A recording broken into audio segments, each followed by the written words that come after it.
राजा की पत्नी ने भी कहा, अब इतनी कह रही है तो आप दे दीजिए ना, हमारे पास 2 ठाकुर हैं, इनकी सेवा हम करेंगे विस्तार से।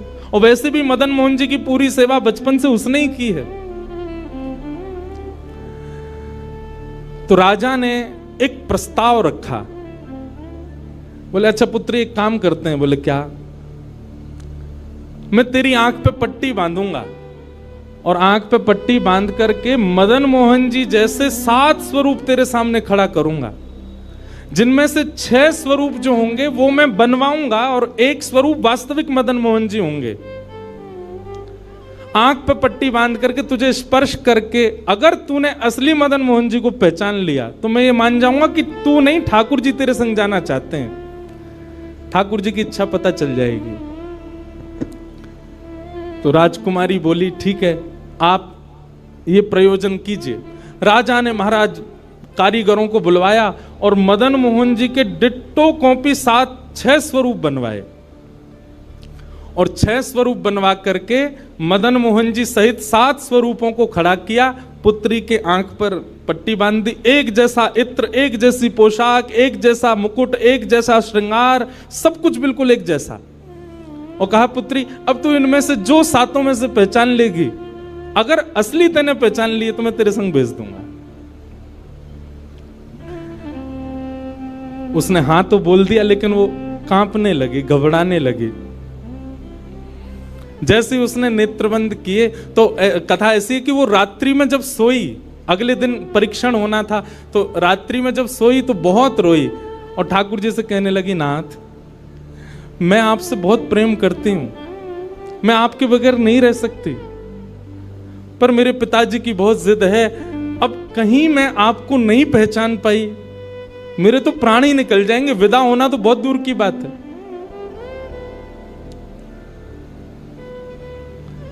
रुदन करते करते करते करते, बंधुओं एक मेरी बात बहुत ध्यान से सुनिएगा, कभी ठाकुर जी के विरह में यदि आपके अश्रु नहीं आए हैं ना, तो अभी आप भक्ति के भाव से बहुत दूर हो। आपको वृंदावन जाना अच्छा लगता है, वृंदावन में घूमना अच्छा लगता है, राधा राधा नाम ध्वनि पर झूमना अच्छा लगता है, कथाएं प्रवचन सत्संग बढ़िया लगते हैं, ये सब एक प्रथम सोपान, प्रथम सीढ़ी है। पर प्रमुख सीढ़ी तो भजन मार्ग या भक्ति पथ की विरह है। अगर वो आपके चित्त में कभी ठाकुर जी के लिए नहीं आया है तो अभी आप बहुत पीछे छूटे हुए हो। रात भर रोती रही और रुदन करते करते, नाथ मैं कैसे पहचानूंगी कि आप सत्य कौन से हो। मदन मोहन जी उसके स्वप्न में आ गए और स्वप्न में आकर के बोले, तू चिंता मत करे, तेरो ही मन ना है मोह ले जावे को, मेरो भी मन है रो तेरे संग जावे को। अरे जे सब मेरी सेवा तो करें, पर तेरी जैसी सेवा तो कोई करेगा ना, मेरो भी बड़ो मन है तेरे संग चलवे को। तो उसने कहा, तो नाथ कुछ कृपा तो करो। बोले हाँ मैं एक काम करूंगा। बोले कहा, तू सबरे स्वरूपन को जब स्पर्श करेगी ना, तो असली मदन मोहन जो मैं हूं, तू मेरे हाथन को स्पर्श करियो। तो हाथ कैसे? ऐसे। ठाकुर जी त्रिभंग लली ठाकुर जी हैं, तो ठाकुर जी बोले तू मेरे हाथन को स्पर्श करियो, तो जितने मेरे अन्य स्वरूप हैं 6 वो तो ऐसे ही रहेंगे, लेकिन जैसे ही तू वास्तविक मेरे सामने आवेगी, सो मैं अपनी इकन्नी उंगली उठा दूंगा, अपनी कोने वाली उंगली उठा दूंगा।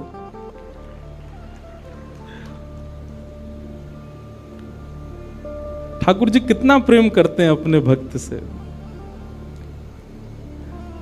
ठाकुर जी बोले मैं अपनी इकन्नी उंगली उठा दूंगा और तू स्पर्श करती करती मेरी जैसे इकन्नी उंगली उठे, वाकू पकड़ लियो और तुरंत पिताजी से कह दियो, जय रे मदन मोहन जी, मैं चल दूंगा तेरे संग। अब तो दूसरे दिन वो पिताजी के पास गए, पिताजी जल्दी करिए, कब चलना है, कब। बोले तुझे तो इतना विश्वास है जैसे तू वास्तविक में मदन मोहन जी को ले ही जाएगी, लेकिन बिटिया तू भी याद रखियो, मैंने ऐसे स्वरूप बनवाए हैं कि कोई बता ही नहीं सकता कि असली मदन मोहन कौन से। बोले पिताजी आप सन्मुख पधराओ। तो महाराज भीड़ लग गई देखने वालों की, पूरा राजभवन इकट्ठा हो गया जयपुर का। 7 स्वरूप विराजमान हुए। पुत्री के आंख पर अभी विवाह हुआ, उसका विदाई नहीं हुई है, आंख पर पट्टी बांध करके और कहा जाओ अगर मदन मोहन जी की इच्छा होगी तो तू ढूंढ ले। अब मदन मोहन जी तो पहले ही बता चुके हैं, ऐसे मिलूंगा। जैसे मानो टीचर पहले ही एग्जाम पेपर लीक कर दे, ये क्वेश्चन आने वाले, तैयार कर आना। उसने जाकर के जैसे स्वरूप स्पर्श करने प्रारंभ किए, पहला बोले ये नहीं है, दूसरा स्पर्श किया, ये भी नहीं है। ठाकुर जी खड़े थे 5वीं पंक्ति में, 5वें वाले थे। तीसरे स्पर्श किए, बोले ये भी नहीं है। चौथे किए, बोले ये भी नहीं है। जैसे ही 5वें का स्पर्श किया और मुखमंडल का स्पर्श किया, गले का स्पर्श किया, वक्ष का स्पर्श कर, जैसे ही ठाकुर जी की भुजा पकड़ी, सो ठाकुर जी ने अपनी एक कन्नी उंगली हिला दी। और जैसे ही कन्नी उंगली हिलाई, उसने तो, पिताजी यही है मदन मोहन जी। आहा, राजा के तो नेत्रों से आंसू गिर गए, चरणों में गिर गए, उठ करके अपनी बिटिया को गले से लगा लिया, कान में बोले बोले मैंने एक कन्नी उंगली हिलते हुए देख ली। मुझे ये बात पता चल गई है कि भैया तेरी जिद नहीं है इनको ले जाने की, इनकी भी जिद है तेरे संग जाने की। और महाराज गाजे बाजे रथ में आरूढ़ करके श्री मदन मोहन लाल जी करौली राजस्थान को प्रस्थान किए। बोलो मदन मोहन लाल की। बिहरत निस दिन कुंज गलन में, ब्रज जन मन सुख धाम। मदन मोहन को रूप निरख के, मदन मोहन को रूप निरख, सनातन बल बल जाए। वृंदावन प्यारो वृंदावन, श्री वृंदावन मेरो। ये भैया ऐसे ही भजन नहीं बना है, ये ऐसे ही आपके झूमने के लिए कीर्तन नहीं, ये पूरा वृंदावन समाविष्ट करवा दिया हमारे गिरधर लाल जी ने एक ही पद में। पूरा वृंदावन विराज रहा है। ठाकुर जी जड़ नहीं है। दूसरा स्वरूप क्या है ठाकुर जी का? चैतन्य। कौन है ठाकुर जी? चैतन्य। कई लोग पूछते हैं महाराज जी सेवा का कोई प्रकल्प बताओ, सेवा का कोई भाव बताओ, सेवा कैसे करनी चाहिए, सेवा में क्या होना चाहिए, क्या नहीं होना चाहिए। हमारी एक बात सब लोग सुन लीजिए, यहां लगभग सब सेवा वाले ही बैठे हैं। आप ठाकुर जी के प्रति चैतन्य भाव अपने हृदय में प्रगाढ़ कर लो। चैतन्य भाव प्रगाढ़ मतलब ये कोई पाषाण नहीं है, ये कोई प्रतिमा नहीं है, ये कोई धातु नहीं है, साक्षात वृंदावन चंद मेरे घर पर विराज रहे हैं। ये विश्वास आप अपने चित्त में प्रगाढ़ कर लीजिए। बस आपके जिस दिन ये विश्वास प्रगाढ़ हो गया, अपने आप आपको सेवा सीखनी, किसी से पूछनी नहीं, अपने आप करने लग जाओगे। अरे मां को नहीं बताना पड़ता पुत्र की सेवा कैसे होती है, पत्नी को नहीं सिखाना पड़ता पति को कैसे पूछना है। सारे संबंध हम अपने आप सीख लेते हैं। तो ठाकुर जी से जो हमारा प्रेम भाव है, उसके लिए हमको पूछना क्यों पड़ता है कि कैसे करें, भोग कैसे लगाएं, सुलाएं कैसे, ये कैसे करें। शास्त्रीय बात पीछे है, पहले आप प्रेम भाव में तो आओ। ठाकुर जी अपने आप सिखा देंगे अपनी सेवा कैसे करनी।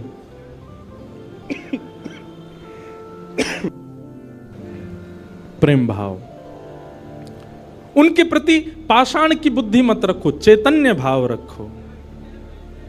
जैसे आपके चित्त में चैतन्य भाव आया कि ये तो चलते फिरते उठते बैठते सब करते हैं, केवल मेरे सामने ऐसे खड़े हो जाते हैं मूर्तिमंत होकर के, मानो ये ठाकुर जी मुझसे कह रहे हैं कि तू अपनो इतनो प्रेम मुंह को प्रदान कर कि मैं चलन लगूं, मैं फिरन लगूं। सब लोग एक बात याद रखिएगा, जिसके भी घर में ठाकुर जी की सेवा है, ठाकुर जी हमको चैलेंज करते हैं, अगर तो में सामर्थ्य हो तो अपनी भक्ति से, अपने भाव से, अपने समस्त प्रयासों से तू मुझे चलवा के दिखा दे, तू मुझे बुलवा के दिखा दे।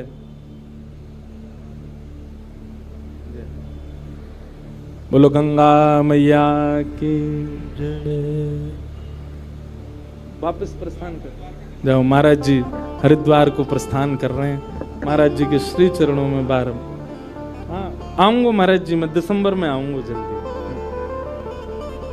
बोलो गंगा मैया की। मैं क्या कह रहा था? ठाकुर जी, हम आप सबको एक चैलेंज देके रखें कि तो में यदि सामर्थ्य हो, मोए बुलवा के दिखाए दे, मोए चलवा के दिखाए दे, मुझसे कोई लीला करवा के दिखा दे। मैं तो ऐसे ही बैठा रहूंगा लड्डू गोपाल बने। तेरे प्रेम में सामर्थ्य हो तो तू करवाए ले। जिस दिन ठाकुर जी हमारे घर आ जाते हैं उसी दिन से हमारी एक चैलेंज हमारे ऊपर आ जाता है। हम में सामर्थ्य हो, ठाकुर जी बोल के दिखा दें, ठाकुर जी कुछ करके दिखाएं। लेकिन हमको भी संतुष्टि है, ऐसे हैं तो ऐसे ही बैठे रहें। हमको लगता है ऐसे ही रहें, इससे ज्यादा कुछ करें नहीं। इसलिए ठाकुर जी को भी लगता है जब इसके चित्त में ही भाव नहीं है तो मैं और लीला क्यों ही करूं। चैतन्य भाव चित्त में लाओ। जैसे एक बालक जन्म लेता है तो माँ और पिता प्रतीक्षा करते हैं, अब ये कब बोलेगा, माँ कब बोलेगा, पापा कब बोलेगा, ये चलना कब सीखेगा, ये स्कूल कैसे जाएगा, ये बड़ा होकर के जॉब करेगा, बिजनेस आदि आदि सब भाव। ऐसे एक सेवक साधक के चित्त में भी अपने ठाकुर जी के प्रति भावना होनी चाहिए, ये बोलेंगे कब। हम एक बधाई गाते हैं ना नंदोत्सव में, उस बधाई में एक पंक्ति गाते हैं, धन्य घड़ी जब होए यशोदा मैया कह के बोले, नूपुर बांध दो चरणन में घुट मन डोले, नूपुर बांध दो चरणन में घुट मन डोले, पकड़े बाबा की उंगरिया तेरो ललना जुग जुग जीवेरी यशोदा मैया तेरो ललना। स्वामी जी हरिदास जी जब सेवा करते थे ना तो ठाकुर जी बिहारी जी ऐसे ही नहीं रहते थे जैसे हमको दिख रहे हैं। स्वामी जी जैसे ही कपाट करते थे सोई बिहारी जी बैठ जाते थे, बंसी वंसी सब नीचे करके हाथ सीधे कर लेते। मैं तो हार गयो पूरे दिन खड़े खड़े। स्वामी जी तुम बार बार पर्दा करते रहे करो, इसीलिए बिहारी जी में बार बार पर्दा आता। क्यों? ठाकुर जी उतनी देर बैठ लेते हैं, क्यों? खड़े खड़े थक गए।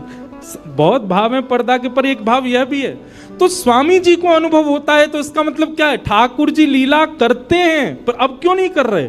हमारे भीतर स्वामी जी जैसा भाव नहीं है। श्री हरिराम व्यास जी के विराज रहे ठाकुर जी बाबा के ठीक पीछे, जुगल किशोर जी। मुंह को तो रूप देख के ही पता चल जाए कौन से ठाकुर जी हैं। जुगल किशोर जी, इनके चरित्र में आता है कि एक बार कोई साधक वंशी दे गया, और वंशी देख करके बोला हरिराम व्यास जी जुगल किशोर जी को वंशी पधरा देना, नई सोने की वंशी है। तो आपने श्रृंगार करके जैसे ही वंशी ठाकुर जी के हाथ ऐसे ही रहते हैं, तो वंशी पोली उसमें जैसे ही प्रवेश कराई, ठाकुर जी के हाथ का जो छिद्र है वो छोटा पड़ गया। वंशी बड़ी, लेकिन ज्यादा बड़ी नहीं, नेक बड़ी, नेक। तो व्यास जी ने थोड़ा श्रम किया, थोड़ा जोर लगाया कि वंशी कैसे भीतर जाए। तो जैसे ही जोर लगाया ठाकुर जी का हाथ छिल गया और वहां से रक्त निकलने लगा श्री जुगल किशोर जी के। हरिराम व्यास जी ने जैसे ही रक्त देखा मूर्छित होकर गिर पड़े वहीं पर। और जब होश में आए तो अपने पुत्र को सेवा दे दी और कहा मैंने ठाकुर जी को श्रमित कराया है, अब मैं अपने आप को दंड दूंगा। तो क्या दंड दिया? सूर्य उदय से सूर्यास्त तक वृंदावन की परिक्रमा ही लगाते रहते थे, ये दंड दिया उन्होंने खुद को। पहला दिन था दंड का। एक बात सुनिएगा, इन आचार्यों के चरित्र से ना कुछ कुछ सीखा कीजिए। आपकी सेवा में आपसे कोई अपराध बनता है, आपसे कोई गलती हो जाती है, आपसे कोई दोष बन जाता है, तो उसके लिए आप जाकर के पूछते हैं हमसे अपराध हो गया, हम क्या करें? पूछिए मत, स्वयं को अपने आप ही दंड उत्सव मना लीजिए। और दंड उत्सव क्या है? तुरंत वृंदावन जाओ, एक परिक्रमा लगाओ, किसी वैष्णव को प्रसाद पवाओ, ब्रजवासी को कुछ दे करके उनको प्रसन्न करके आओ। यही दंड है वैष्णव अपराध का, भगवत अपराध का। तो श्री हरिराम व्यास जी वृंदावन में भ्रमण करते रहे, परिक्रमा लगाते रहे। परिक्रमा करके रात्रि में जैसे ही लौट करके आए, बहुत सावधानी से सुनो, तो शयन का दर्शन करने जब गए तो शयन के दर्शन में आपने क्या देखा कि जुगल किशोर जी ने स्वर्ण की वंशी धारण कर रखी, वही वंशी जो सुबह वो पधराना चाह रहे थे। उन्होंने अपने पुत्र को बुलाया, पुत्र को बुला के बोले ये वंशी सुबह ठाकुर जी के हाथ में नहीं आ रही थी, अभी कैसे धारण हो गई? बोले पता नहीं पिताजी, आप तो चले गए थे, मैंने वंशी उठा करके धारण कराई, ठाकुर जी ने धारण कर ली। हरिराम व्यास जी ने जैसे ही वंशी निकाल करके देखी तो क्या पाया, ठाकुर जी ने अपना हाथ ही बड़ा कर लिया वंशी धारण करने के लिए, उनके लिए। अब ताली से काम नहीं चले, हमारे ठाकुर जी करते हैं ऐसे? क्यों नहीं करते? और हम संतुष्ट क्यों हो जाते हैं? जैसी सेवा है उससे हमको प्रसन्नता क्यों हो जाती है? नहीं। ये इस बात का प्रमाण है कि कहीं ना कहीं हमारी भक्ति में, हमारे भाव में, हमारे प्रेम में अभी वो स्तर नहीं आया कि ठाकुर जी उसको स्वीकार कर लें। इसलिए भैया सबसे पहली बात भक्ति में, सेवा में सबसे पहला प्रकार, ठाकुर जी को आप चैतन्य मानो। वो जड़ नहीं है, वो पीतल के नहीं है, वो अष्टधातु के नहीं है, वो मार्बल के नहीं है, वो साक्षात ठाकुर जी हैं, वो साक्षात चैतन्य है। उनके प्रति चैतन्य बुद्धि आपने धारण कर ली, अपने आप ठाकुर जी अपने आप लीलाएं कराना प्रारंभ कर देंगे। मुझको राधा रमण कर दो वैसा, मुझको राधा, नित्य की प्रार्थना होनी चाहिए ठाकुर जी से। रटू में तेरा नाम यूं आठों याम, रटू में तेरा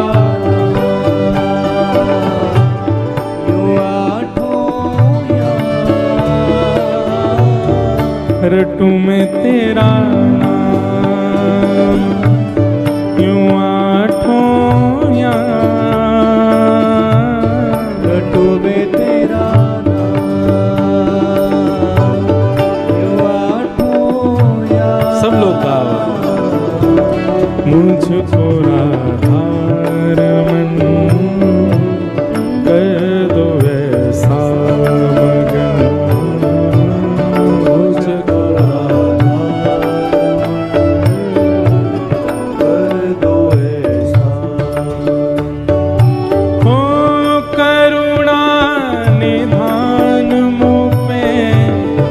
कृपा कर रीझिए, करुणा निधान मुझ पे, कृपा कर रीझिए, करुणा निधान मुझ पे, कृपा कर रीझिए, करुणा निधान मुझ पे,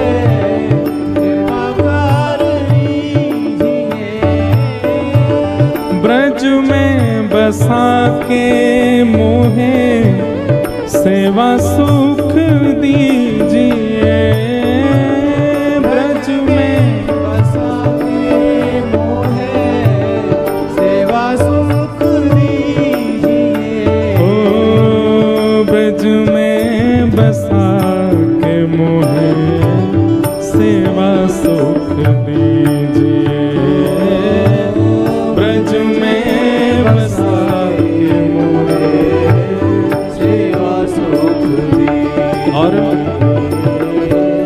प्रेम से भर दो मन गाऊं तेरे भजन, प्रेम से भर दो मन गाऊं तेरे भजन, ओ रटू में तेरा नाम यूं आठों याम,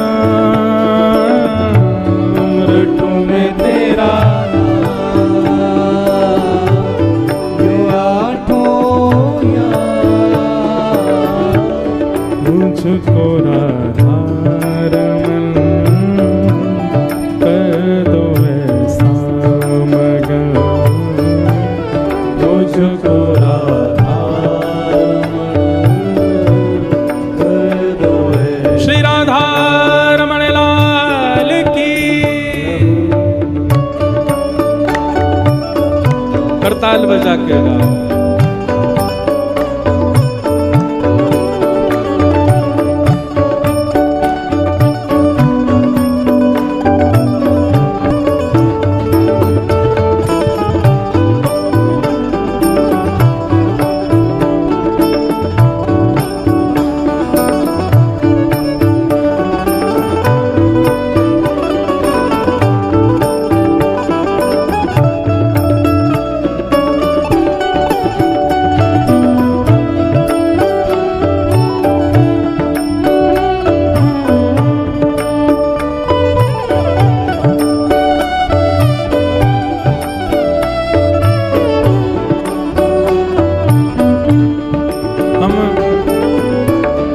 पर चर्चा कर रहे हैं कि ठाकुर जी को चैतन्य मानो, वे पाषाण नहीं है। वे पाषाण तो हमारे लिए बन करके खड़े हैं कि तू अपने प्रेम से मुझे चैतन्य बना। वो चैतन्य ही हैं।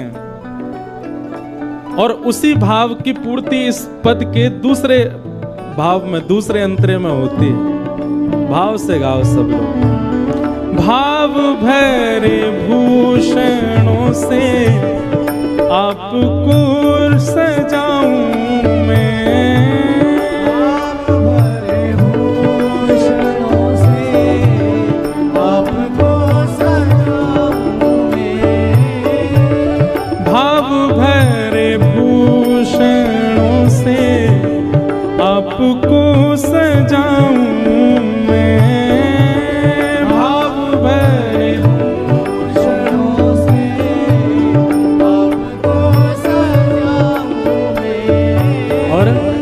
नित नव भोज निज हाथों से पवाऊं मैं। नित नव भोज निज हाथों से पवाऊं मैं। ओ नित नव भोज निज हाथों से पवाऊं मैं।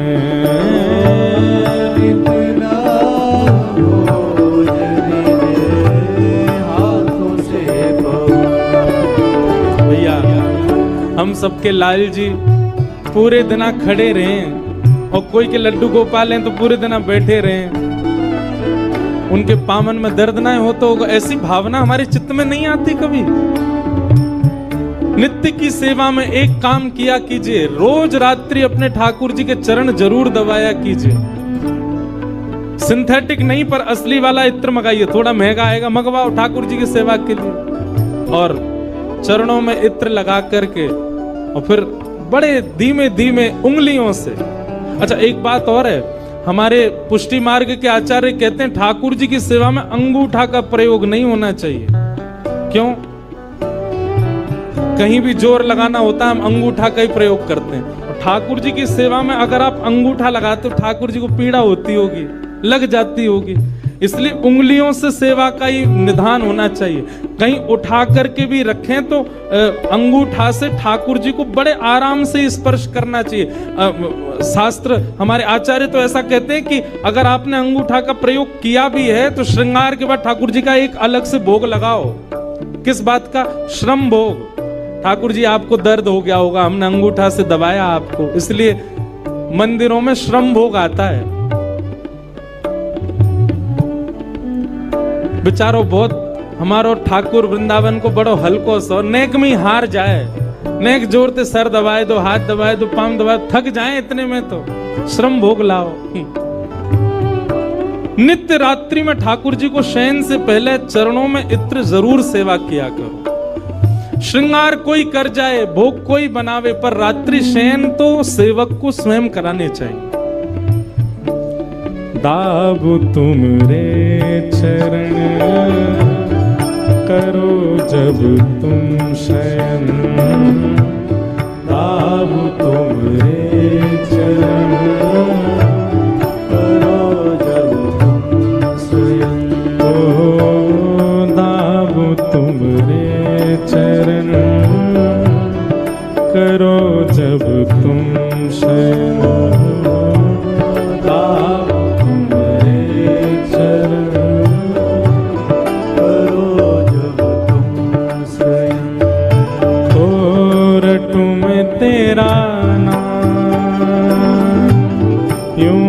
आठों याम, लड्डू में तेरा नाम, मैं आठों याम, रटू में तेरा नाम, यूं आठों याम, लड्डू में तेरा नाम, भाव से मुझको राधार कर दो ऐसा, मुझको राधार कर दो ऐसा, ओ मुझको राधार कर दो ऐसा, मुझको राधार कर दो ऐसा। ओ जय जय राधा रमण प्यारो राधा रमण, ओ मेरो राधा रमण प्यारो राधा रमण, ओ जय जय राधा रमण प्यारो राधा रमण, ओ मेरो राधा रमण प्यारो राधा रमण, ओ जय जय राधा रमण प्यारो राधा रमण, ओ जय जय राधा रमण प्यारो राधा रमण, ओ जय जय राधा रमण प्यारो राधा रमण,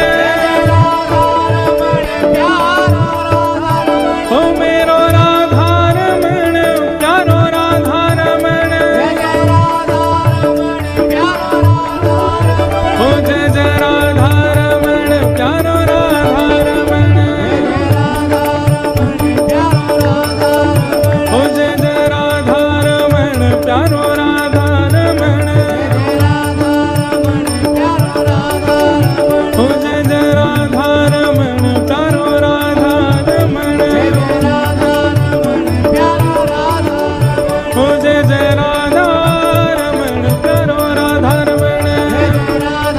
रमण, श्री राधा रमण लाल की जय। के माला बनाऊंगा और माला बना करके रोज ठाकुर जी के चरणों में अर्पित करूंगा, रोज ठाकुर जी को पहनाऊंगा। किस भाव से? मेरा भाव यह है कि 12 वर्ष जिस दिन पूरे हों, 13वें वर्ष के पहले दिन मैं माला लेकर के ठाकुर जी के पास नहीं जाऊं, ठाकुर जी मेरे पास आके माला पहन लें। ये मेरा एक सद नियम, ठीक है। नियम शुरू हुआ। नंदगांव में रहते थे, रोज पुष्प की माला बनाते और रोज जाकर के ठाकुर जी को अपने हाथों से पहना देते और रोज कहते, लाला 10 साल रह गए,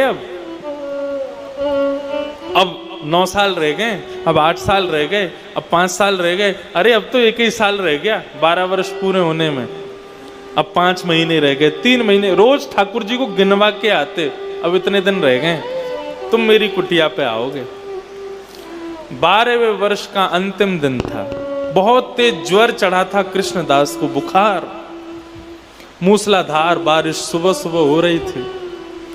कृष्णदास जी ने फिर भी माला बनाई, बोले अरे ये ज्वर, ये सब बीमारी हारी, ये सब तो मेरी परीक्षा लेने आई हैं, लेकिन मैं नहीं रुकूंगा। कल 13वें वर्ष का पहला दिन है, कल कन्हैया मेरे घर आएंगे, माला पहनेंगे। और सुंदर सी माला लेकर के गए और जाकर के कन्हैया के श्री अंग पे धरा के बोले, लाला आज मेरा नियम पूरा हो गया, 12 वर्ष में एक दिन भी मैंने नागा नहीं किया, रोज माला पहनाई, केवल एक ही इच्छा है, क्या? कल आप आना माला पहनना मेरी कुटिया पे। और कृष्णदास जी गए और शाम से ही महाराज 56 भोग बनाना शुरू किया, कल ठाकुर जी घर पे पधारेंगे।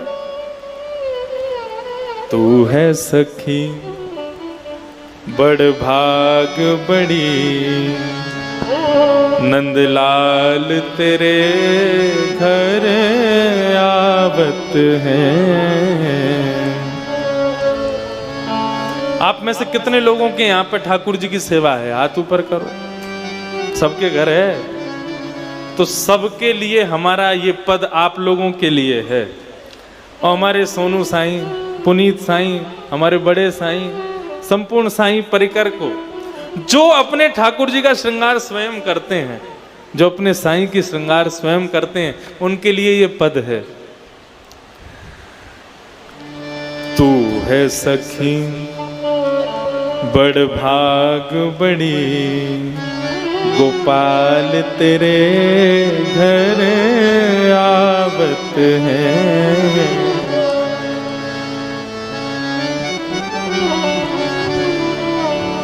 तू अपनो श्रृंगार करत है, तू अपनो श्रृंगार करत है, तुम अपनो श्रृंगार करत है, तू अपनो श्रृंगार करत है। ये दर्पण हाथ दिखावत है रे, दर्पण हाथ दिखावत है। तू है सखी बड़ भाग बड़ी, गोपाल तेरे घर आवत है। तू है सखी बड़ भाग बड़ी, गोपाल तेरे घर आवत है। निज कर गूंथ सुमन के गजरा, निज कर गूंथ सुमन के गजरा, अपने ही हाथ पहरावत है रे, अपने ही हाथ पहरावत। ये भाव पता क्या है? जिनके भी घर ठाकुर जी विराज रहे हैं, जो अपने हाथों से ठाकुर जी की सेवा करते हैं, तो ऐसे लोग जब ठाकुर जी की निरंतर सेवा करते हैं तो ठाकुर जी वर्णन करते हैं, जिनके घर में मेरी निरंतर सेवा होती है, ऐसे मेरे अर्चक जब स्वयं का श्रृंगार करते हैं, जब स्वयं को दर्पण में देखते हैं, स्वयं के केश काटते हैं, स्वयं का श्रृंगार करते हैं, वो स्वयं नहीं करते, उनके हाथों में विराजमान होकर मैं ही उनका श्रृंगार करता हूँ, मैं ही उनके केश काटता हूँ, मैं ही उनको शीशा दिखाता हूँ, मैं ही उनको दर्पण कराता हूँ। कुम्मन दास जी कह रहे हैं कि भैया वो बड़े बड़े भागी हैं जो ठाकुर जी की सेवा करते हैं। क्यों? क्योंकि फिर उसके बाद जब वो अपना श्रृंगार करते हैं ना, तो वो स्वयं नहीं करते, ठाकुर जी ही उनका श्रृंगार करवाते हैं। जिनके घर में ठाकुर जी की सेवा होती है वो बड़े सुंदर लगते हैं देखने में, क्योंकि ठाकुर जी को सजाते हैं ना, इसलिए उनमें भी नूर आ जाता है, उनके स्वरूप में भी एक विलक्षणता आ जाती है। देखो हमारे साईं के यहाँ कितने सुंदर सुंदर हो आप सब लोग, सब सुंदर हैं यहाँ जितने भी हैं। सिंधी सुंदर होते ही हैं, लेकिन साईं के दरबार में जो सिंधी नहीं है वो भी सुंदर लगता है। तो देखो हम सुंदर नहीं लग रहे ये किसका प्रभाव है? यहाँ जब हम आते हैं ना, साईं अपने कर कमलों से हमारा श्रृंगार कर देते हैं। ये भक्ति का श्रृंगार चढ़ा है महाराज। बाहर कहीं किसी आयोजन में जाओगे, शादी ब्याह में भी कुर्सी पर बैठा व्यक्ति कोई ना कोई मुरझाया हुआ दिख जाएगा, लेकिन यहाँ दूर तक नजर घुमा लेना, एक के चेहरे पर मुरझाहट नहीं होगी, सब सुंदर दिख रहे हैं, सब प्रसन्न है, सब आनंदित है, सबका श्रृंगार हुआ है महाराज, सब सुंदर लग रहे हैं। कृष्णदास जी इंतजार कर रहे हैं, आज मेरे घर ठाकुर जी आएंगे, आज 13वें वर्ष का पहला दिन है। सुबह से ही महाराज अपने हाथों से 56 भोग बनाए, ठाकुर जी को बैठाने के लिए आसन बना। और ये आज की नहीं, 12 साल से ये व्यवस्था चल रही थी कि मेरे घर ठाकुर जी आएंगे। 12 साल से अपने घर को चमका के रखा, सजा के रखा, सुंदर बना के रखा। आज 13वें वर्ष का पहला दिन प्रारंभ हुआ। सुबह 4 बजे स्नान ध्यान करके श्री कृष्णदास जी अपने घर को सजा के बढ़िया महका करके और बैठ गए। महाराज अब ठाकुर जी आ रहे होंगे, और उसी डगर पर देख रहे हैं जहां से नंद भवन का रास्ता जाता है, कन्हैया आ रहे होंगे, श्याम सुंदर आ रहे होंगे। जैसी पलक झपकती है तो अपनी पलकों को समझाते हैं, अरे मूर्ख तू झपकती क्यों है, कहीं तू झपक गई और उस समय कन्हैया आ गए तो, इसलिए झपक मत, खड़ी रहे, खुली रहे। श्वास को कहते हैं तू मेरे को बार बार क्यों तंग कर रही है श्वास लेने में। जीव को कहते हैं तू बार बार सूख क्यों रही है। अपने संपूर्ण अंगों को समझा रहे हैं, बोले सावधान रहो, एक क्षण भी हमारे लिए 3 युग के समान बीत जाएगा यदि कन्हैया को नहीं देखा आते हुए तो। अरे इसके लिए तो 12 साल से इंतजार किया है, इसको तो जरूर देखेंगे। नेत्र खोल करके और एक टक देख रहे हैं उस मार्ग पर जहां से कन्हैया को आना है। अब तो महाराज 8 बज गए सुबह के, ठाकुर जी नहीं आए। मनी मन विचार करने लगे, बोले लाला यहाँ हमारे नायारो होगो कि अभी यशोदा मैया ने गोद में बैठा लिया होगो, माखन मिश्री खवा रही होगी, कछु खिला पिला के ब्यारू करा देगी, फिर आवेगो कन्हैया। 10 बज गए, ठाकुर जी नहीं आए। अरे कन्हैया को श्रृंगार है रहो होगो, अभी श्रृंगार आरती होगी, शायद वाके बाद आ जाएगा। 12 बज गए।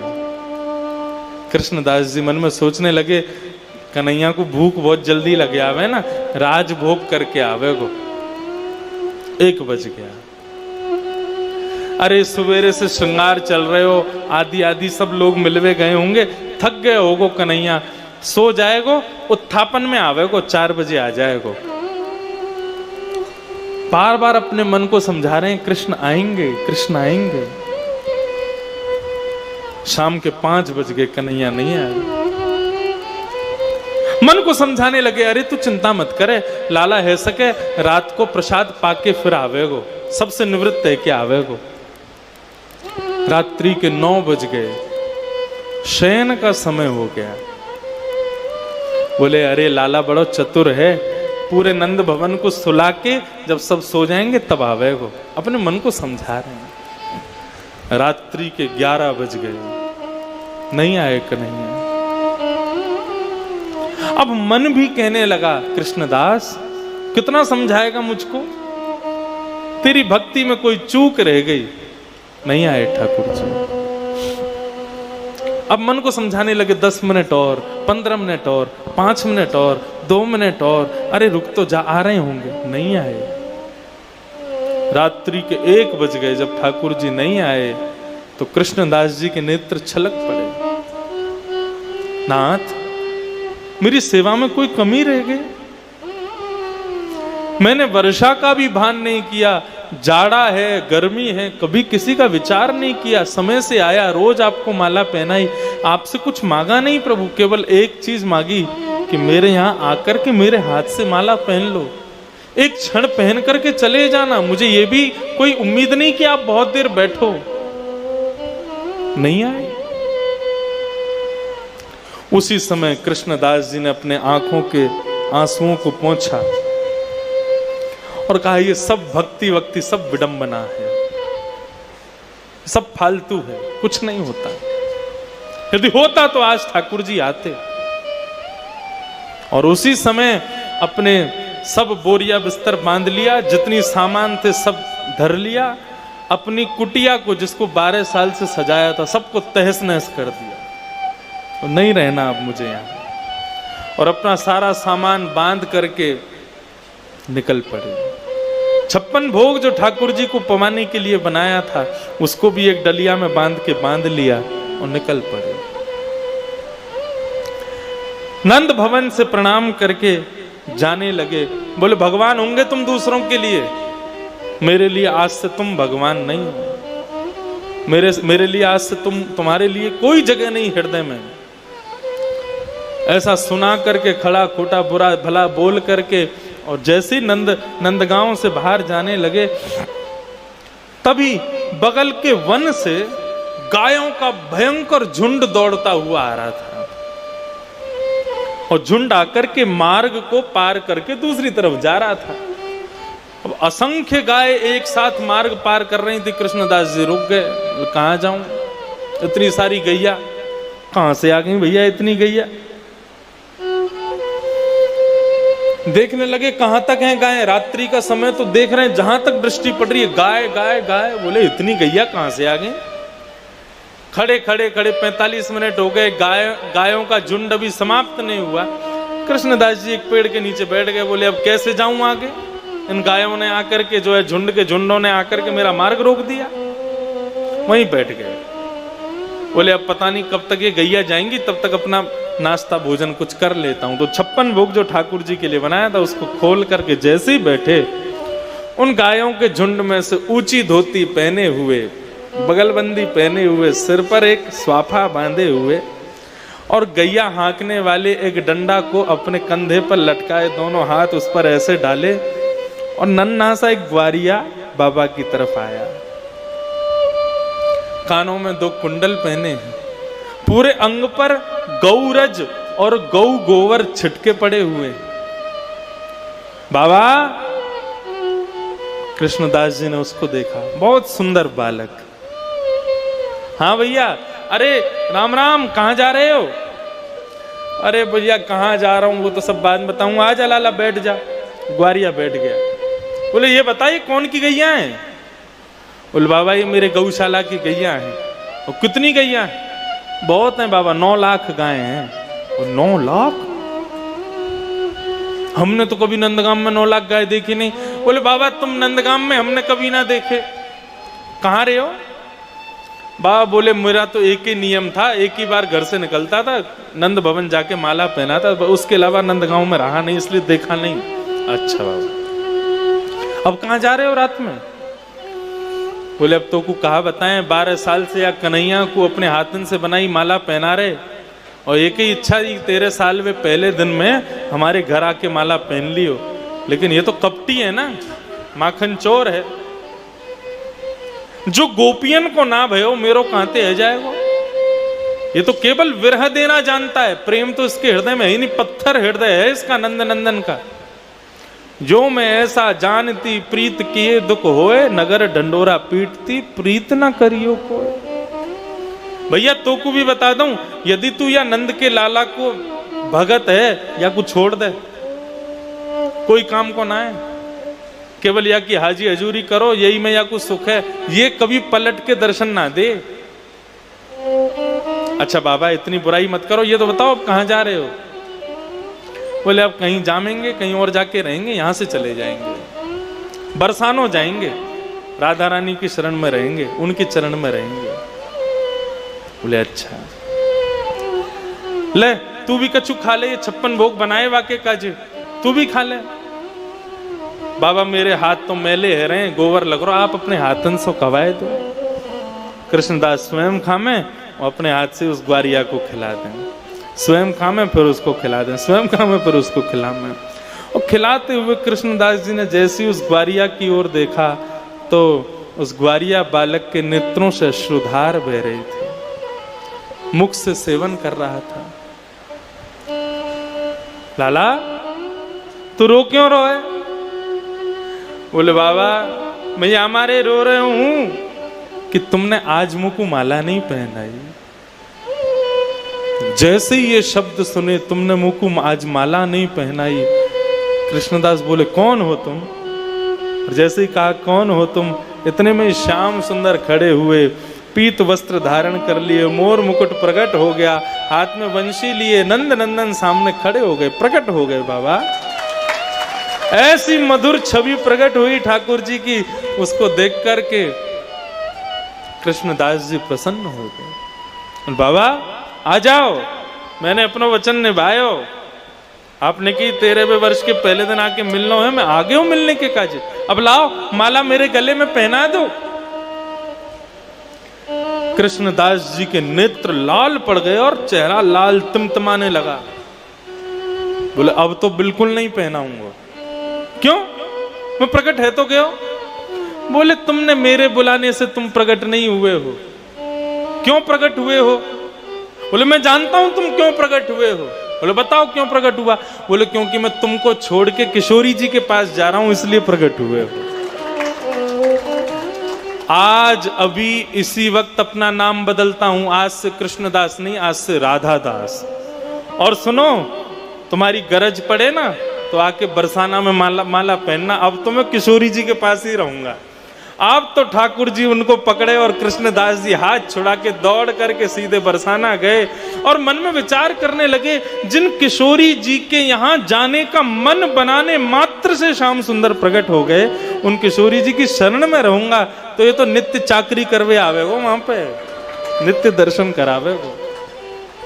तो इसलिए भैया श्रवणम कीर्तनम विष्णु स्मरणम, और ये जो चौथा है ना पाद सेवन, यदि ठाकुर जी की चरण सेवा चाहिए तो किशोरी जी की शरण में चले जाओ,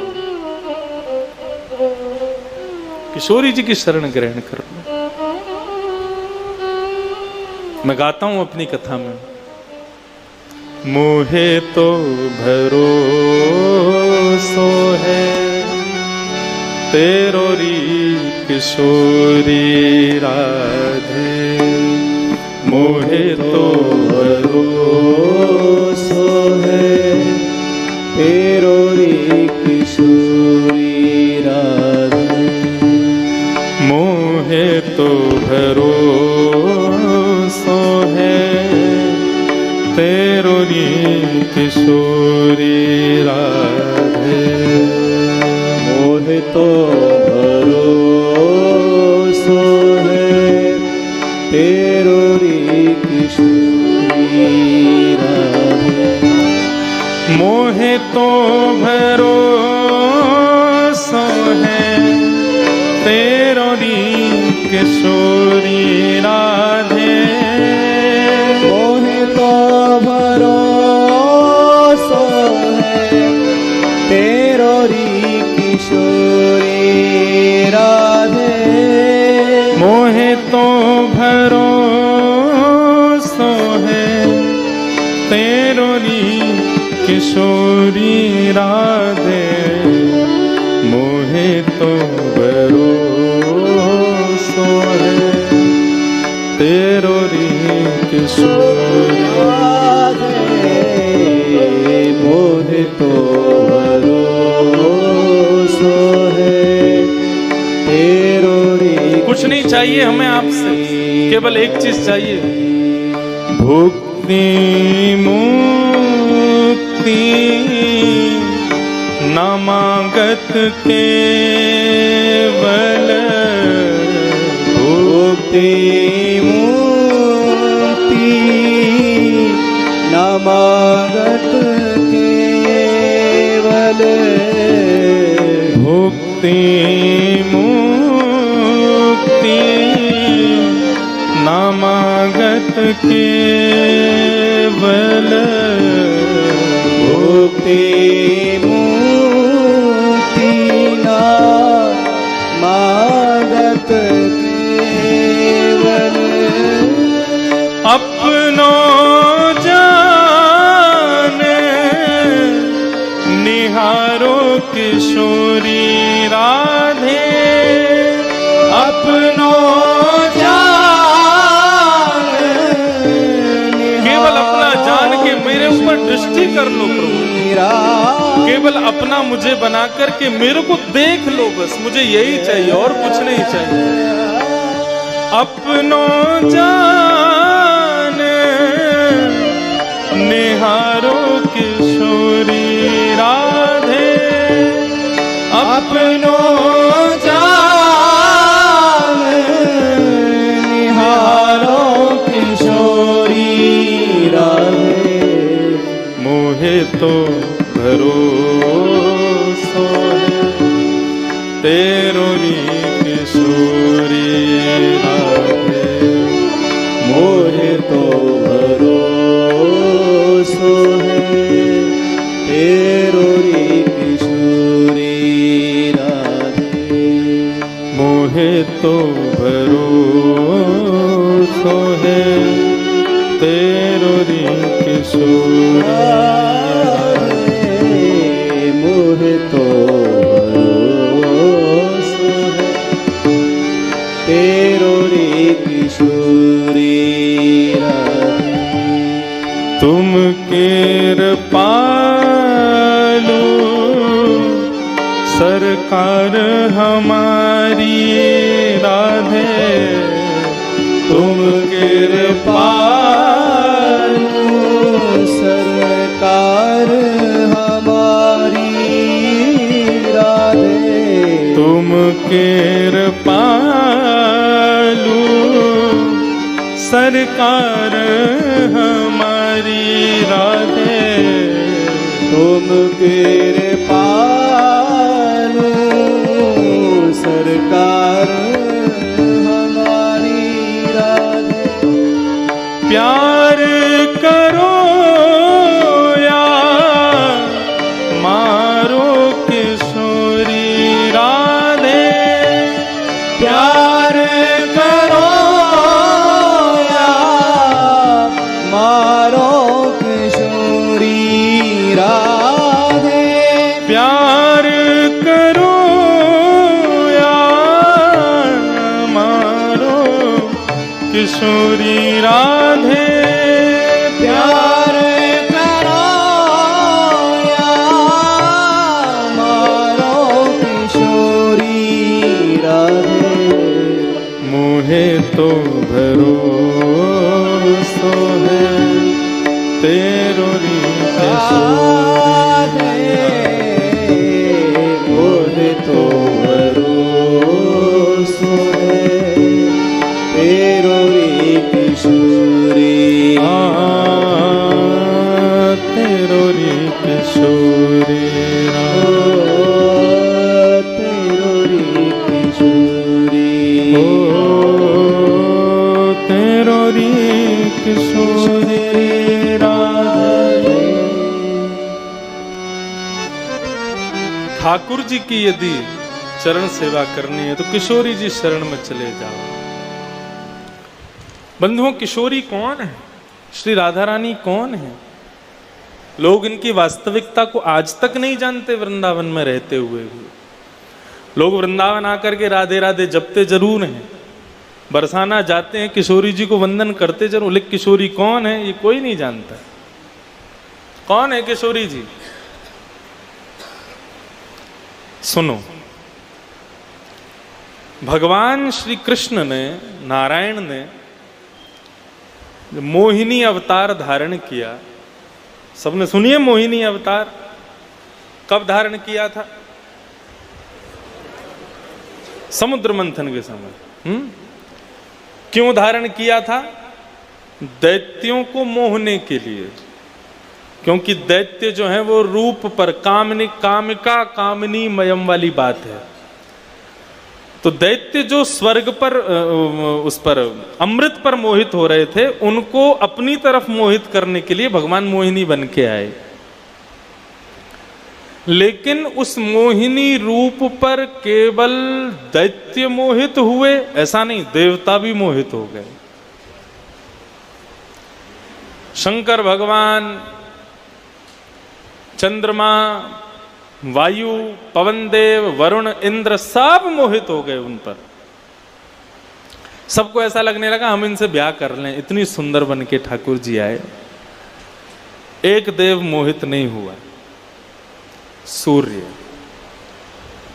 सब मोहिनी रूप पर मोहित हो गए कि हम इनसे ब्याह कर लें, लेकिन सूर्य के मन में यह भावना प्रकट हुई, इतनी सुंदर, इतनी सुकुमारी, इतनी पवित्र कन्या यदि मेरे घर में पुत्री बनकर के आ जाए तो मैं धन्य हो जाऊं। उनका भाव ऐसा हुआ। मोहिनी ने किसी देवता के प्रति अपने उद्भाव प्रकट नहीं किए, लेकिन जैसे सूर्य के मन में आया कि ऐसी बेटी मेरे यहां पर पुत्री बनकर के आवे, मोहिनी ने सूर्य को देखा और सूर्य की ओर देखते हुए मोहिनी भगवान बोले, आपकी इच्छा पूर्ण होगी सूर्य। आप अभी त्रेता में एक राजा बनकर के आएंगे, उनका नाम मुझे स्मृति में नहीं है, उस राज्य रूप में तुम हमारी खूब तपस्या करना, और उसी तपस्या का फल होगा कि आप द्वापर में वृषभानु बन करके आएंगे। भानु का मतलब क्या होता है? सूर्य। तो वृषभानु जी आपका प्रादुर्भाव होगा, और जब आप वृषभानु बन करके आएंगे तब हम वसुदेव के यहाँ कृष्ण बन करके आएंगे। लेकिन ये जो मोहिनी अवतार है मेरा, ये परम करुणा कृपामयी रूप धारण करके आपके यहाँ किशोरी राधा रानी बन करके पधारेंगे। मैं मोहिनी ही अति सुकोमल अति सुंदर स्वरूप से आपके यहाँ प्रेम की स्थापना करने के लिए आऊंगी। कृष्ण ज्ञान की स्थापना करने आएंगे, राम वैराग्य की स्थापना करने आएंगे, और मैं प्रेम की स्थापना करने आऊंगी। और ऐसा रूप धारण करके आऊंगी कि मेरा वास्तविक कृष्ण स्वरूप भी सदा सर्वदा मुझ पर मोहित ही रहेगा। लोगों पर कृपा करने के लिए, सब पर सहज करुणा करने के लिए मैं आपके यहाँ पुत्री रूप धारण करूंगी। मैं ही आपके यहाँ राधा रानी बन के आऊंगी। वही मोहिनी अवतार में जो नारायण मोहिनी बन के आए, उसी मोहिनी स्वरूप को और सुंदर और सहज और करुणावंत करके भगवान ने श्री वृषभानु जी के यहाँ पर अवतरण लिया। राधा रानी बनकर के ठाकुर जी पधारे, और राधा रानी वहां बनकर के आए तो ऐसा राधा रानी जी के चरित्र में पढ़ा जाता है, बताया जाता है, राधा रानी महीनों तक ना तो रोई ना बोली, केवल नेत्र खोल करके मुस्कुराती हैं, बस मुस्कुराती हैं और देख करके फिर नेत्र बंद करके फिर सो जाती हैं, शयन में रहती हैं। इस बात से बहुत चिंता में पड़ गए वृषभानु जी और कीर्तिदा। बोले हमारी बेटी रोती नहीं है, बोलती नहीं है, कुछ करती नहीं है। तो नारद जी महाराज को बुलाया, नारद जी से कहा कि हमारी बेटी सोती रहती है और जब नेत्र खोलती है मुस्कुरा के फिर सो जाती है, दूध पीती है फिर सो जाती है, आप कुछ करो, ये थोड़ी रोना तो शुरू करे, कुछ तो आवाज इसके मुख से निकले। नारद जी बोले मुझको लेके चलो अपनी लाली के पास। वृषभानु जी जब राधा रानी का दर्शन करने के लिए गए तो नारद जी जब राधा रानी का दर्शन करने गए तो स्वर्ण पालने में झूल रही हैं श्री किशोरी जी। किशोरी जी को जैसे ही देखा, उनकी सुंदर कांति को देख करके श्री नारद जी महाराज मोहित हो गए। अभी अभी नंदनंदन का दर्शन करके आए हैं ब्रजमंडल में, तो नारद जी वृषभानु जी को कहते हैं, बोले अभी अभी नंद के लाला को देख के आयो, आपके नंद के लाला और आपकी लाली राधा रानी में केवल इतना फर्क है, वो सांवरो ये गोरी है, नहीं तो दोनों की कांति एक सी है, बिल्कुल एक से हैं देखे में। नारद जी ने कही, हे वृषभानु जी आप थोड़ा ने बाहर जाओ, मुझको एकांत में न मैं बात करूं। वृषभानु जी बाहर गए, तभी नारद जी महाराज श्री किशोरी जी के सामने हाथ जोड़ करके खड़े हो गए। हे किशोरी जी, अनंत नामों से किशोरी जी को पुकारा, लेकिन किशोरी जी नहीं उठी।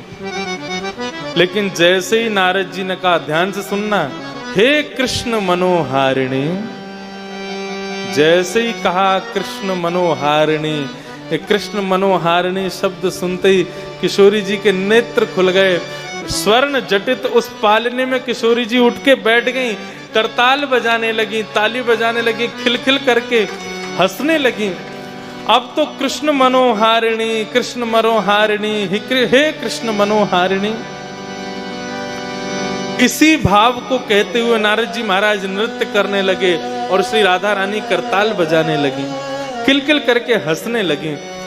ये दृश्य वृषभानु जी ने खिड़की में से देख लिया, और जैसे ये दृश्य देखा है, देख करके उस शब्द को याद कर लिया जो नारद जी कह रहे हैं। नारद जी महाराज के जाते ही राधा रानी पुनः शयनावस्था में चली गई। कीर्तिदा ने गोद में लिया, बोले मेरी लाली में कहा है कि ना रोवे ना बोले ना हंसे, कछु ना करे, केवल आंख खोल के हंसे, आंख खोल के मुस्कुरावे फिर सो जाए। वृषभानु जी बोले मुंह को दियो। जैसे वृषभानु जी ने गोद में लिया तो गोद में लेते बोले, हे कृष्ण मनोहारिणी, जैसे ही कहा फिर से राधा रानी उठ करके बैठ गई, करताल बजाने लगी, अपनी भुजा उठाने लगी, नृत्य करने लगी, आनंद करने लगी। ऐसी श्री किशोरी जी। तो अब कभी भी बरसाने जाओ, क्या कहना है? हे कृष्ण मनोहारिणी। ये शब्द सुनते ही किशोरी जी प्रसन्न हो जाती हैं, आनंदित हो जाती हैं, उनको बहुत सुख मिलता है, बहुत प्रसन्नता होती है। तो बंधुओं, जिनको श्याम सुंदर के चरणार बिंदों की प्राप्ति करनी है, वो किशोरी जी की शरण में चले जाओ। श्रवणम कीर्तनम विष्णु स्मरणम पाद सेवनम। अब पांचवा आया अर्चनम, ठाकुर जी की अर्चना। अर्चना का मतलब क्या होता है? अर्चना का मतलब सुंदर से सुंदर वस्तु लाकर के ठाकुर जी के सन्मुख प्रस्तुत करना, उसको अर्चन कहते हैं। जैसे हम अभी गर्मी का समय तो मोंगरा के पुष्प इकट्ठे करके ठाकुर जी को उससे सजाना शुरू कर दें, इसको अर्चन कहते हैं। तुलसी पत्र ठाकुर जी के चरणों में चढ़ावें, इसको अर्चन कहते हैं। ठाकुर जी को सुंदर सुंदर ऋतु के हिसाब से इत्र से मालिश करें, इसको अर्चना कहते हैं। ठाकुर जी को विविध प्रकार की वस्तुएं प्रदान करना, इसी को ही अर्चन भक्ति कहा गया। ठाकुर जी को अर्चन भक्ति बहुत प्रिय है। अर्चन भक्ति में वस्त्र, पुष्प और चंदन, ये तीन सेवा ठाकुर जी को बहुत प्रिय है। ठाकुर जी को सुंदर सुंदर वस्त्र अपने हाथों से धराओ। भगवान कहते हैं, जो मुझे वस्त्र धारण कराते हैं वो व्यक्ति सदा सर्वदा के लिए धनी बने रहते हैं। उनके जीवन में कभी धन का अभाव नहीं होता, जो वस्त्र धारण कराते हैं। जो व्यक्ति मुझे माला अर्पित कराते हैं उनका कुटुंब कभी बिखरता नहीं है। उनका परिवार सदा सर्वदा, जैसे माला एक रहती है, बिखरती नहीं है, ऐसे ही भगवान कहते हैं उनका कुटुंब सदा सर्वदा पुष्प की तरह महकता है और एक बना रहता है, शीतलता बनी रहती है। उनके परिवार में कभी मतभेद नहीं होगा। ये सब बातें भागवत में वर्णन है। वस्त्र चढ़ाने वाले को क्या फल मिलता है, पुष्प चढ़ाने वाले को क्या मिलता है, और चंदन चढ़ाने वाले को भगवान कहते हैं उसकी मति कभी दुर्मति नहीं होती, उसकी मति कभी दूषित नहीं होती, उसकी मति सर्वदा सदा सर्वदा मेरे चरणों का ही आश्रय लेकर के रहती। भगवान की अर्चना करो। भगवान को अर्चन बहुत प्रिय है। तो पाद सेवनम, अर्चनम, और फिर तीसरी भक्ति आई वंदनम। वंदन भक्ति का मतलब क्या है? वंदनम का अर्थ होता है ठाकुर जी की मधुर मधुर गान करके कोई वंदना गाओ, सुंदर पद सुनाओ, सुंदर ठाकुर जी के सामने कोई गीत सुनाओ। ठाकुर जी को गीत सुनना, पद सुनना, भाव सुनना बहुत प्रिय है। एक गोप गीत है, जिस गीत को गाने से आज भी ठाकुर जी मिल जाते हैं। मेरे मन का भाव है, और जब आज हमारे पुनीत साईं जी ने सुबह मैसेज किया, महाराज जी आज ये वाला पद जरूर सुनाना, तो मन में भाव आया आज इसको जरूर सुनाना। गोप गीत हाँ मुझे बहुत प्रिय है। आप सब लोगों से प्रार्थना है, जितनी पंक्तियां तो बहुत सारी हैं, लेकिन फिर भी थोड़ी बहुत पंक्ति आप सब लोग मेरे साथ में गुनगुनाना। आज इसी के साथ आज के सत्र को विराम करेंगे, और फिर कल इस मंगलमयी कथा का विश्राम दिवस है, उसमें प्रेम से हम लोग और विस्तार से बची हुई 3 भक्ति और आज की 3 भक्तियों का भी विस्तारीकरण श्रवण करेंगे। इस पद का मेरे साथ गान करो। श्री चतुर्भुज दास जी महाराज हुए भगवान के अष्ट सखा। इन चतुर्भुज दास जी का जन्म बड़ा विलक्षण तरीके से हुआ। कैसे हुआ? भगवान के एक मित्र हैं, उनका नाम है कुम्मन दास। क्या नाम है? कुम्मन दास। कुम्मन दास जी महाराज रोज ठाकुर जी के सन्मुख जाके कीर्तन गाते थे। तो आज कुम्मन दास जी से भगवान ने प्रार्थना की है, कुम्मना मेरा मन है रोज चोरी करवे को। ये बात है अभी 400 450 वर्ष पुरानी, बस नहीं 500 वर्ष पुरानी। 500 वर्ष पहले एक शतक आया था, उसका नाम था भक्ति शतक। 100 वर्ष तक केवल भक्ति भक्त हुए। उसी में मीराबाई, उसी में तुलसीदास, उसी में कुम्मन दास, उसी में सूरदास, उसी समय काल में सारे भक्त उसी समय में हुए। 100 वर्ष में मुगल शतक आया था, भक्त शतक आया था, अंग्रेजों का शतक आया था, और आजकल कौन सा शतक चल रहा है पता नहीं। ये कहीं कोरोना शतक नहीं हो, कहो 100 साल तक जावे ही नहीं, जा ही नहीं रहा है। फिर से आ गया है चाइना में, ऐसा सुनने में आ रहा है। तो कुम्मन दास जी से भगवान बोले मेरो मन है रो चोरी करवे को। कुम्मन दास जी बोले लाल जी भगवान बन गए हो अब आप। दुनिया के लोग आके आकर आपकी पूजा करते हैं, दर्शन करते हैं, प्रणाम करते हैं, चोरी करते अच्छे लगोगे? ठाकुर जी बोले हमारा मन है चोरी करनी है हमको। श्रीनाथ जी बोले, कुम्मन दास जी के बोले कैसे? बोलो कहां जाओगे, कहां करोगे चोरी? अरे तू ना जाने, एक गोपी रोज मक्खन निकाल के और बाकू बढ़िया मटकी में सजाए के मेरे सामने आके और दर्शन करते भाई बोले हे कन्हैया देख कितना बढ़िया मक्खन निकालो मैंने, कब आवे को चोरी करवे? मुझको रोज बाको प्रलोभन दे के जावे। ठाकुर जी को मंदिर में जाके चैलेंज दिया करो, आज जलेबी बनाइए, आओ खा के दिखाओ तो माने। आज हमने घर पे बढ़िया दाल पकवान बनवाए हैं महाराज। ये दाल पकवान भी हमको साईं की कृपा से चखने को मिला है। कल बनवा दी हूं, है बनेगो? तो ठाकुर जी को जाके नए नए प्रलोभन दिया करो। ठाकुर जी आज हमने हमारे घर पे मोंगरा का बढ़िया सेज सजाया है, आकर के आप सो के दिखाओ तो जाने।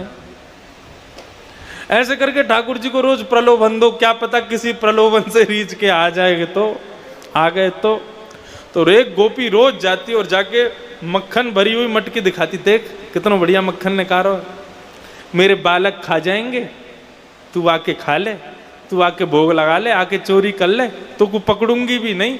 ऐसे करके ठाकुर जी का दर्शन करती थी।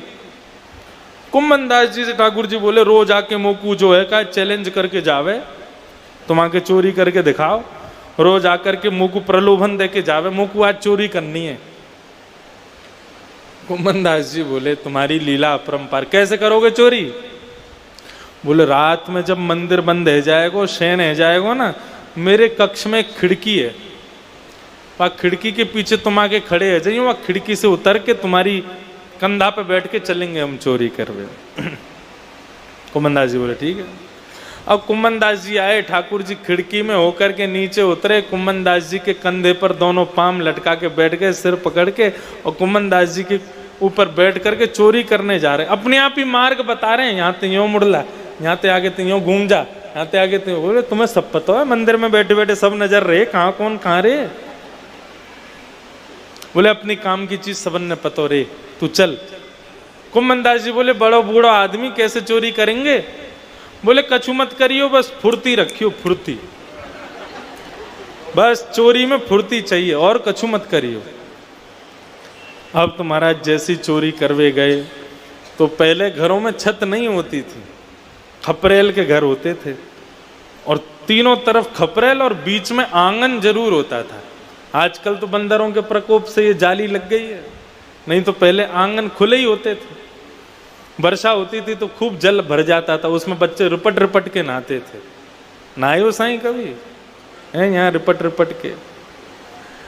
हमारे पुराने घरों में जब आंगन में ऐसे खुले तो उस पर जब वर्षा होती थी तो छोटे छोटे बच्चे सारे कपड़े उतारे और महाराज उसी में ही रिपटते थे, फिर जाके सीधे दीवार में मूड लगता था, बहुत आनंद आता था। अब रिपटेंगे तो धरती टूट जाएगी। तो पहले आंगन हुआ करते थे बीच में, ऊपर से खुला होता था। ठाकुर जी खपरेल पे चढ़ के ऊपर से भीतर आए और देखी कहाँ है वो, तो छीके पर एक मटकी टंगी। भैया बोले देख वो रही मोरो माखन, वही खामेंगे। पहले फ्रिज तो होती नहीं थी, तो रात में चंद्रमा की छांव में छीके पर मटकी आदि टांग देते तो ठंडा रहता था रात में। और सवेरे उनको भीतर एक अंधेरी कोठरी में रख देते थे तो वहां ठंडा रहता था। पहले इतनी गर्मी नहीं होती थी जितनी आजकल होने लगी है। अब तो ऐसी गर्मी बाहर नहीं निकल सकते, ये सब प्रदूषण के कारण। पहले इतनी गर्मी नहीं होती थी। मध्य समय में केवल इतनी गर्मी तेज होती थी कि थोड़े थोड़े प्रश्वेत के बिंदु आ जाएं, बस, इससे ज्यादा गर्मी नहीं होती थी। ठाकुर जी पहुंच गए, बोले देख कुंभना वो रही मटकी। कुंभन दास जी खड़े हुए, कुंभन दास जी के ऊपर ठाकुर जी खड़े हो गए और ठाकुर जी कंधे पर खड़े होकर के मटकी ले में, मटकी में से माखन स्वयं ले में और एक नेक्स्ट से माखन लेकर के नीचे कुंभन दास जी के मुंह खोल। कुंभन दास जी हाथ ऐसे पांव पकड़ के खड़े, मुंह खोलते तो ठाकुर जी उनके मुंह में दे देते। अब तो इतना रस मिल रहा था, एक तो मक्खन, ऊपर से ठाकुर जी का झूठा मक्खन, उसमें स्वाद 2 गुना हो गया, 4 गुना हो गया। कुंभन दास जी तो मंत्र मुग्ध हो गए, आनंदित हो गए। जल्दीबाजी खोलो, वो तो वहीं कहीं और ही चले गए। इतने में ठाकुर जी की धोती ढीली हो गई। अब जो 2 हाथ से छींका पकड़ के खड़े थे, अब धोती ढीली हो गई, कैसे संभालें। अब जैसे ही धोती ढीली भई, सोई महाराज कुंभन दास जी ने ऊपर देखो, सोई धोती उतर गई ठाकुर जी की और मक्खन लिए खड़े। इतने में ही ठाकुर जी ने 2 मक्खन की मटकी कहीं छूट ना जाए, ठाकुर जी ने 2 भुजा और प्रकट की, 2 भुजाओं से धोती पकड़ ली और 2 भुजा से मक्खन कारण चतुर्भुज रूप का ऐसा अद्भुत दर्शन कुंभन दास जी को हुआ। ऐसा अद्भुत दर्शन हुआ, ऐसा अद्भुत दर्शन कि कुंभन दास जी मूर्छित हो गए। और जैसे ही मूर्छित हुए, ठाकुर जी के हाथ वाथ सब छूट गए। वहां पर थोड़ी गिरा पटक हुई, आवाज हुई तो गोपी डंडा निकाल के आई, अरे चोर चोर चोर चोर। जैसे ही गोपी डंडा लेके आई तो ठाकुर जी तो कूद के छींका से भाग गए, कुंभन दास जी वहीं रह गए। गोपी ने आके खूब पिटाई करी कुंभन दास जी की, नेक लौ जला करके देखी, बोले अरे ये तो कीर्तनिया ठाकुर जी के माँ मंदिर में बैठ के कीर्तन गातो रहे, यहाँ चोरी कर भी आगो। उस गोपी के चरणों में प्रणाम किए कुंभन दास जी ने, बोले अब तो को कहा बताऊं, तेरे यहाँ कहा लीला भई है, कोई बात ना, तेने मार लियो पीट लियो, अब सुख मना। जैसे बाहर गए तो कदम वृक्ष के नीचे ठाकुर जी बैठे थे। कुंभन दास जी पिटपिटा के आ रहे थे अपना सिर बचा के। ठाकुर जी बोले मैंने तो सो पहले ही कही, जल्दी रखियो, फुर्ती रखियो, रह गो अकेलो। कुंभन दास जी बोले अब कोई बात ना है, लेकिन आज आपने जो स्वरूप दिखाया हो प्रभु, भूले ना भुलाई, मैं उसको कभी विसर नहीं सकता। उसी रात्रि खबर मिली कुंभन दास जी को कि उनकी पत्नी ने एक पुत्र को जन्म दिया है। कुंभन दास जी ने तुरंत नामकरण किया, श्री चतुर्भुज दास, मेरे पुत्र का नाम चतुर्भुज। आज क्योंकि उसी रूप में दर्शन किया, ऐसा दर्शन हुआ, ऐसे भक्त हुए चतुर्भुज दास जी।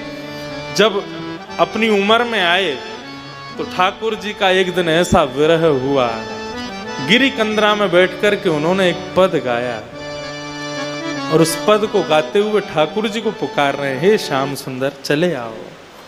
आज की कथा की विश्रांति इसी पद के माध्यम से सब मेरे साथ गाओ। श्री गोवर्धन वासी सांवरे, गोवर्धन वासी सांवरे, प्यारे तुम बिन रहो न जा, प्यारे तुम बिन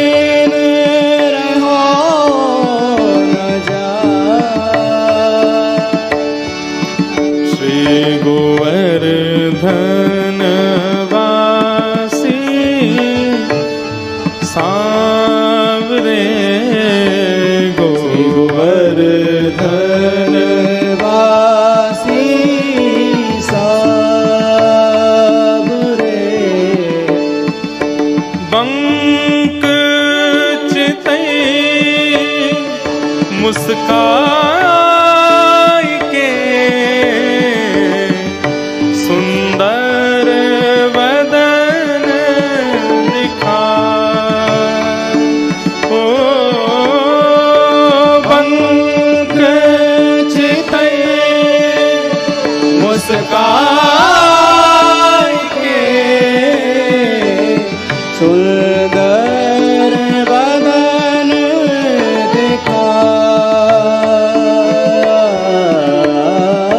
लोचन तड़पे मीन ज्यों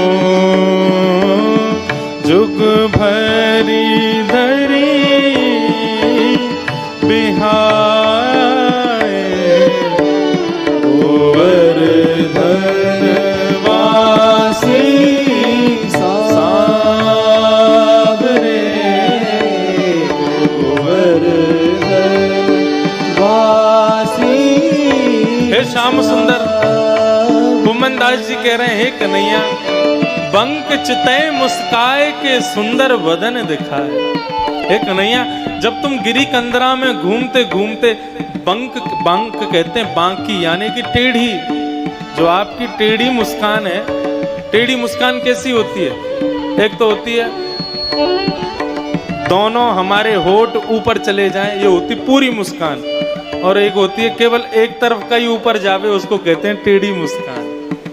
बंक चितई मुस्काए के, हे कन्हैया, ये जो तुम अपनी बाकी मुस्कान से, बाकी जो मुस्कान है आपकी, उससे जब मुस्कुराते हो और सुंदर बदन दिखाए, अपने सुंदर अंग का जब हमें दर्शन कराते हो कन्हैया, वो दर्शन कब होगा हमको? हे श्याम सुंदर, प्रकट हो जाओ ना, हमें आपकी बाकी छवि देखनी है, बाकी मुस्कान देखनी है प्रभु। उस स्वरूप को दर्शन करने के लिए हमारी आंख कैसे तड़प रही है? बोले लोचन तड़पे मीन ज्यों, जैसे मछली बिना जल के तड़पती है, ऐसे तुम्हारी बाकी मुस्कान को देखने के लिए हमारी आंख तड़प रही है प्रभु, प्रकट हो जाओ ना। हे गोवर्धन वासी सांवरे गोवर्धन वासी और हे सप्तक स्वर बंधान सो मोहन वेणु बजाए। ओ सप्तक स्वर बंधान सो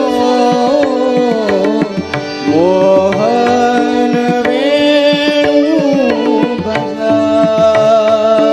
ओ सुरती सुहाई बांध के मधुरे मधुरे गाए। गोवर्धन वासी सांवरे गोवर्धन वासी सांवरे। प्यारे तुम बिन रहो न जाए। प्यारे तुम बिन रहो न जाए। गोवर्धन वासी सांवरे गोवर्धन वासी सांवरे। हे दर्शन को नैना तपे, वचन सुनन को कान। हो दर्शन को नैना तपे, वचन सुनन को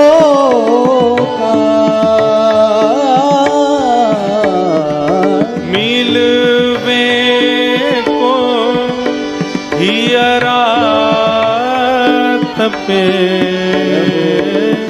जी के जीवन प्राण गोवर्धनवासी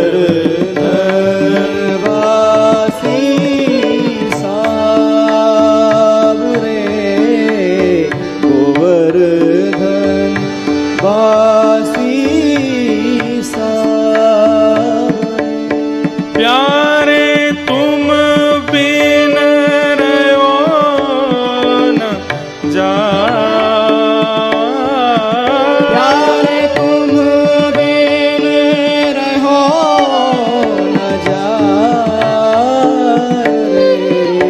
गोवर्धनवासी सांवरे गोवर्धनवासी सावरे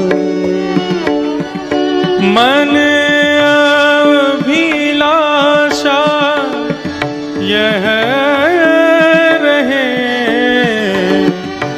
लगे ना नैन निमेष मन अभिलाषा यह रहे लगे नाने श्री चतुर्भुज दास जी कह रहे हैं कन्हैया एक वरदान दे दो। ठाकुर जी बोले क्या वरदान चाहिए? बोले ऐसा वरदान दे दो मेरी आंखों की पलक कभी झपके ही ना, मेरे नेत्रों के जो निमिष हैं ये कभी बंद ना हो, सदा सर्वदा खुले रहें, मेरी आंखें खुली रहें, ऐसी कृपा कर दो। बोले क्या करोगे ऐसे? तब चतुर्भुज दास जी कह रहे हैं यदि आपने मुझे ये वरदान दे दिया तो मैं क्या देखूंगा? ओ एक टक देखूं आवते नटवर नागर भेष गोवर्धनवासी सावरे गोवर्धनवासी सावरे प्यारे तुम बिन रहो न जाए प्यारे तुम बिन रहो न जाए रे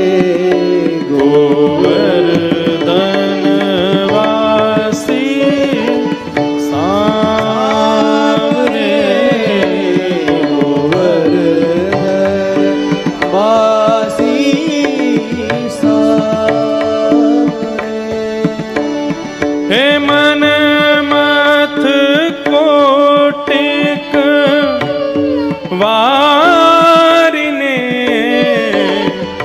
देखी अनमगी चाल ओ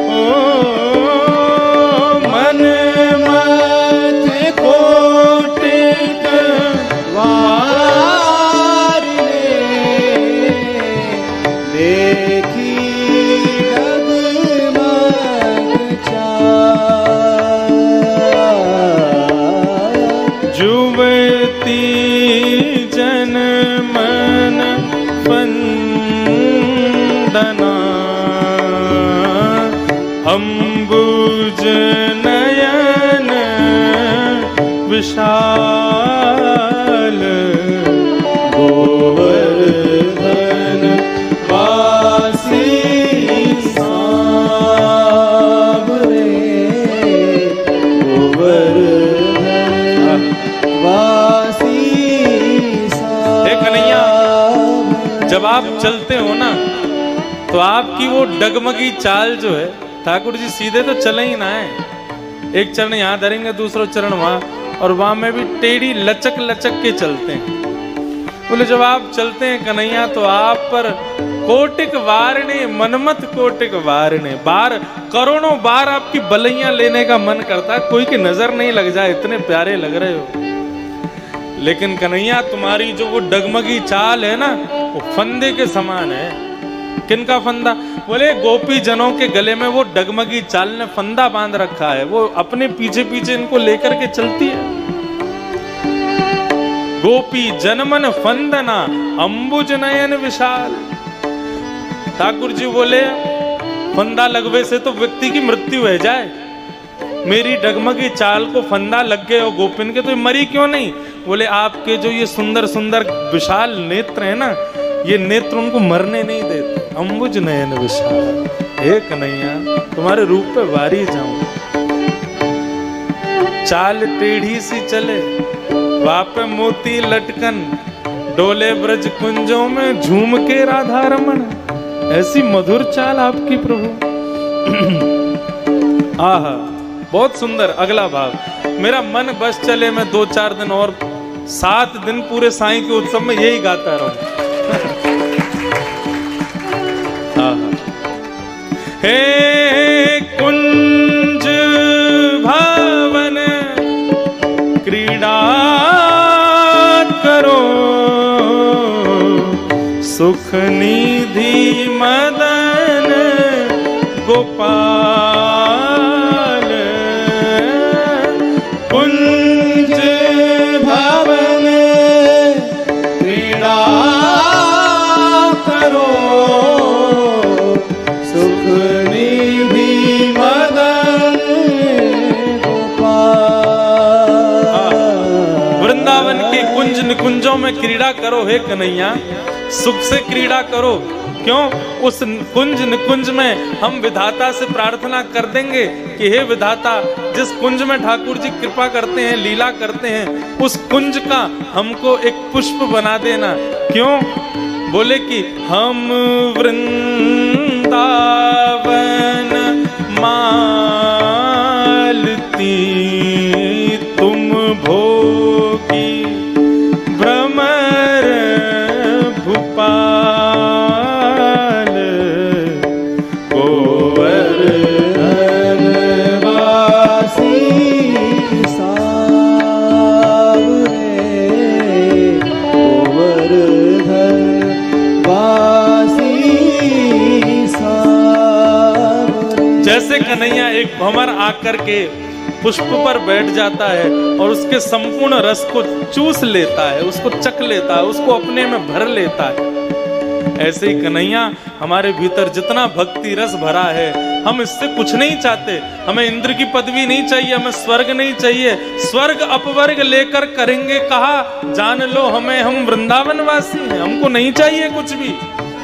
तो फिर बोले जिस प्रकार पुष्प स्वयं में रस को भर लेता है, भौरा उस रस को लेकर के चला जाता है, पुष्प फिर से रस भर लेता है, फिर से भौरा आकर के रस भर लेता है। ऐसे ही कन्हैया हम सदा सर्वदा इस वृंदावन के एक पुष्प बने रहें, भक्ति रस को स्वयं में भरते रहें। तुम आकर के उसका सेवन कर लो और सेवन करके जब जाओ तो हम फिर से उस रस को भर लें, ताकि तुम पुनः हमारे पास आ जाओ। केवल इतना ही हमारा जीवन चलता रहे, इसके अलावा हमें कुछ नहीं चाहिए कन्हैया, और कुछ नहीं चाहिए।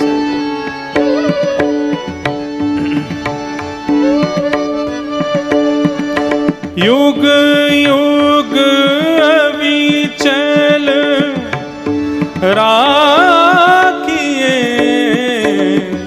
यह सुख शैल निवास।